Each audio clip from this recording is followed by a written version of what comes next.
All right, Garrett Johnston here at Bay Hill with Ben Griffin. Ben, you're going to go into your first Masters here coming up. How are you feeling about everything? What's your thought process?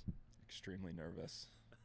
No, really excited. It's going to be, it's been a goal of mine since I was a little kid to play in the Masters and to qualify. And I've never been to Augusta as a patron, never been as a player, and so for this to be my first time going and being able to play some practice rounds, and I was able to go up with my dad and a member in the fall. A lot of really cool things I've been able to do since qualifying, and really excited to go into my first Masters and hopefully go in some really good form. How cool was it? I know your dad's been very instrumental for your career. How cool is it to see him watch you at Augusta and kind of be in your presence, kind of share that together, really? I mean, he might love Augusta more than anyone in the world. He probably knows every single historic shot that's ever been hit there, and he is always a huge avid golf fan, following Jack Nicklaus, Arnold Palmer, following all these guys. Same with my grandpa, and he might even enjoy being there more than I am. Although I'd say both of us are enjoying it, more than anything we've ever done. So it's going to be a really cool and special moment to be there with my dad, my wife, whole family. It's going to be a really special week. What are you looking forward to about kind of sharing that week with other people? There's a lot of people, Lord Abbott, there's a lot of people that have stuck with you along the way. So what parts of that is going to be fulfilling for you? Extremely fulfilling. Just being able to share this moment with close friends, with family. I'm going to be very focused on my golf, but outside the ropes, they're going to be hopefully loving every moment as well. And so it's really hard as a golfer to get to experience everything with all the people that come and support you, just because I'm so focused on trying to win and trying to do all my work early in the week. And but it'll be really, really special to play the par 3 contest with Dana on the bag. It'll be special to have my dad there on the first tee and watching, and it's going to be a really special week. And yeah, with Lord Abbott, even my recent partnership with Delta has a huge presence there. Wheels Up. There's a lot of my partners are all really excited to be at the Masters, for me to be there, and hopefully for a really, really great week. Do you remember what it felt like when you were that loan officer for that short stint starting in spring, Yeah. springtime? Augusta would have been on at that time. Do you remember how you felt? I don't necessarily remember how I felt, but I can guarantee you I was watching the Masters. It's the greatest golf event, maybe even sporting event out there. There's so much tradition, so much history, so many iconic shots we've seen have come from there. And so, yeah, going back to I wasn't playing golf when the Masters was going on professionally, although I probably was still technically a professional golfer according to the USGA. But no, it was. Yeah, I mean, it's the best event in the world. I'm so excited to be there. You have a favorite memory growing up watching on TV? Yeah, I mean, probably the Tiger Woods chip in comes to mind on 16, the par 3 when he hit it left. Watching that live, incredible. I mean, so many. I feel like every year I have some sort of memory as a kid watching it, probably with my dad for most of those. Just watching it on TV, seeing it unfold. It's one of the hardest events to win. There's so much pressure, and it's been really cool to follow that tournament and now be a part of it as a player finally. Andrew Novick, who's a good friend of yours, you guys are going to debut together at the Masters. How cool was that? Yeah, really cool. Both of us won the Zurich Classic last year, but that didn't qualify for us to be in the Masters. You have to win individual 500 FedEx Cup point event to qualify for the Masters, and fortunately, both of us were. Well, I was able to win, and he's ranked so high in the world that he was going to qualify. So yeah, it'll be really special for both of us to be there, and both of us growing up close by too. I mean, him being in South Carolina and outside of Charleston, and me being in Chapel Hill, it's a close event where it has a little bit more meaning to it.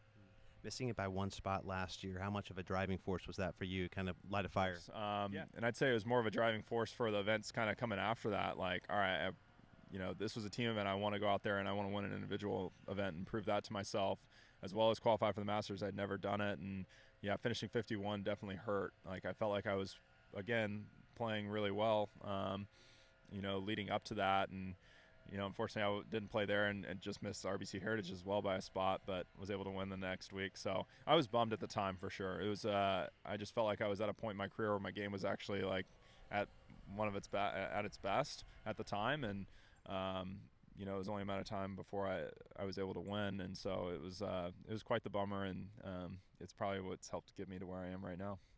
A couple more quick things before we go. I was just going to say that I think about your grandpa being such a huge influence on you, and obviously playing golf with him over the years. Your late grandfather. How special was that to spend that time with him early on in the game?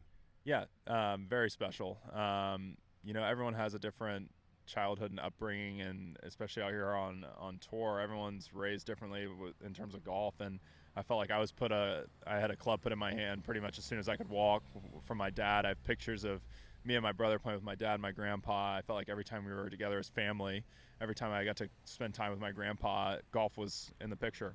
We'd go to the range, we'd go do something golf related. And so, he was an instrumental part of my, upbringing in golf, my dad especially as well. And so it's really one of the cool sports where you can kind of do it as a family. There's not very many other sports where you can all play together with a couple different generations of Griffins. It's not like me, my grandpa, and my dad can all, play basketball like comfortably together. There's going to be an edge, but with golf, you're playing your own game, but you're able to do it together, and it's so cool. And I have some of my greatest childhood memories are with my dad and my grandpa.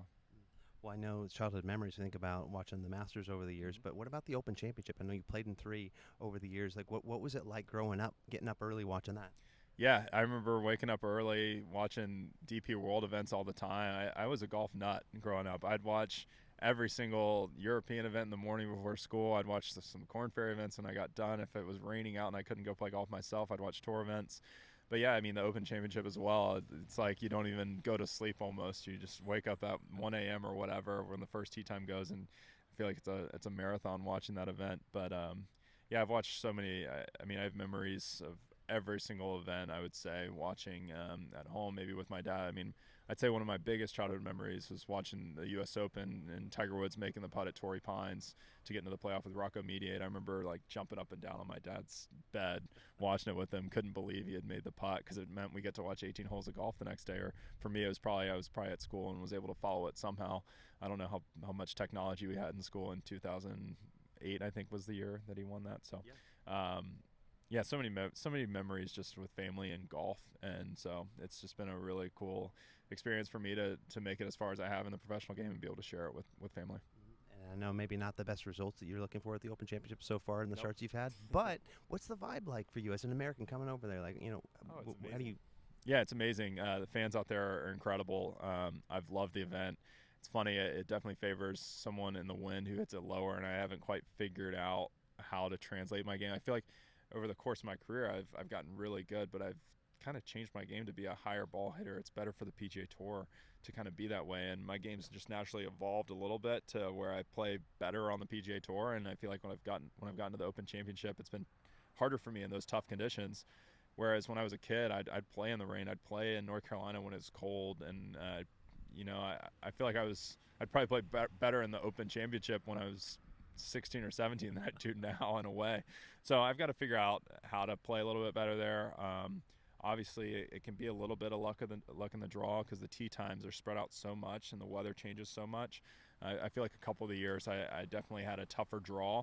Not saying it's why I missed the cut necessarily, but it definitely was working against me. And maybe I had to play a little bit better compared to some other guys during those years, and that's just the way it goes. But no, I mean, I have no excuses. It's really I just got to figure out ways to play better out there and hit it lower and control my golf ball a little bit more, and I'll get a feel for it one of these days. I've experimented not playing the Scottish Open. I've experienced playing the Scottish Open leading into it. I don't know which one favors me better. I feel like I've barely missed the cut every single year, and when you make the cut, anything can happen. Maybe I'll go play the Scottish again this year before and lead into that, and maybe that'll help me, or get over there even earlier and get adjusted. So we're golfers. We're always trying to figure out little ways to make us play better, and I'm going to figure it out. Well, Ben, appreciate the time. Thank Good you. luck in the majors coming up. Yep, appreciate it. Thanks.